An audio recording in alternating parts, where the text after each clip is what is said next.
Salam əziz şagirdlər. Bugünkü mövzumuz yenə də şəkilçilərin fərqli tələffüzündən olacaq. Bəs biz ır və ar şəkilçisində həmişə tələffüz zamanı səhvlərə yol veririk. Ir və ar şəkilçisi ilk növbədə həm isim düzəldən şəkilçidə, həm də feilin zaman şəkilçiləridir. Gəlin bir yerdə ona baxaq. Onlar görək necə tələffüz oluna bilərlər. Ir və ar şəkilçisi dediyimiz kimi əvvəl isim düzəldir, feilin zaman şəkilçisi kimi işlənəcəklər. İlk növbədə gəlin baxaq. Açarlar sözünə isim kimi baxaq. Açarlar, yəni bildiyimiz qapını açmaq üçün açar. Bunlara larilər şəkilçisi qoşanda bu ismin cəm şəkilçisi olur. Cəm şəkilçisi gəldiyi zaman biz bilirik ki, qaydaya uyğun olaraq əgər şəkilçi l ilə başlayırsa, isim də r ilə bitərsə, rar, rər kimi tələffüz olunacaq. Yəni burada nə əmələ gəldi? 2 samit cütlüyü, r samit cütlüyü əmələ gəldi. Gəlin baxaq. Aç sözün kökü, ar leksik şəkilçisi, lar isə cəm şəkilçisidir. Tələffüzündə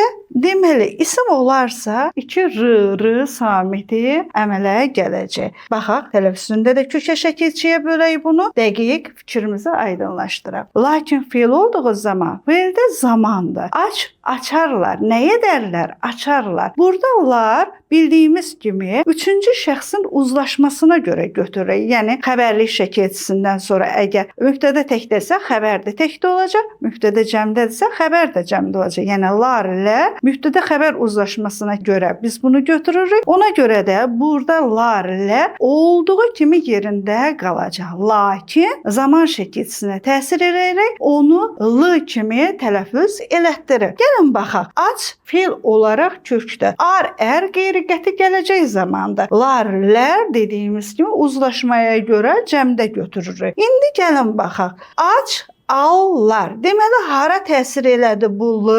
Ar, ər zaman şəkilçisinə təsir edərək l kimi tələffüz olunur. Buradan götürürük ki, əgər isim olarsa r, əgər feil olarsa l kimi tələffüz olunacaq. Bir sözlə qısa və aydın şəkildə biz bunu öyrənmək istəyiriksə, bir qaydanı yadımızda saxlayaq. Lar, lər isimə qoşulubsa r olacaq, lar, lər feilə qoşulubsa 2 l kimi tələffüz olunacaq. Eyni qayda ir şəkilçisinə də aiddir. Ir həm bizə həm feildən isim düzəldən şəkilçidə leksik gəlirlər. Məsələn, sizin gəlirləriniz burada ir, ur, leksik şəkilçidə. Feil kökünə qoşularaq bizə isim düzəltdi. İndi gəlin baxaq. Gəlirlər isim cəmləndə. Cəmlənərsə necə olar? Yenə də r olacaq. Amma ir zaman şəkilçisi kimi işləndikdə necə olacaq? L kimi tələffüz olunacaq. Yəni lar, lərdə dəyişiklik baş vermir. Dəyişiklik baş verir. Harda?